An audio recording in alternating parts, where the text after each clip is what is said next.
সঠিক মানুষটা কি সত্যি দেরিতে আসে, নাকি আমরা আগেই ভুল মানুষদের জায়গা দিয়ে ফেলি? চলুন আজকে আমরা শুনি অন্তর কথা। সঠিক মানুষ কেন দেরিতে আসে? জীবনে আমরা অনেক মানুষের সাথে পরিচিত হই। কেউ আসে হঠাৎ, কেউ চলে যায় খুব সহজেই। কিছু সম্পর্ক আমাদের কষ্ট দেয়, কিছু সম্পর্ক ভেঙে দেয় বিশ্বাস। তখন মনে হয় সঠিক মানুষটা বুঝি নেই। কিন্তু সত্যিটা হলো, সঠিক মানুষটা আসতে দেরি হয় কারণ আমরা তখনও প্রস্তুত থাকি না। ভুল সম্পর্কগুলো আমাদের শেখায় কিভাবে মানুষ চিনতে হয়, কিভাবে নিজেকে সম্মান করতে হয়। এই শেখার পরেই আমরা বুঝতে পারি কাকে সত্যি দরকার।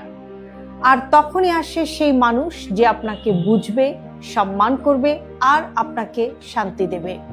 মনে রাখবেন, দেরি মানে না পাওয়া না, দেরি মানে সঠিক সময়ে পাওয়া। তাই অপেক্ষা করতে শিখুন।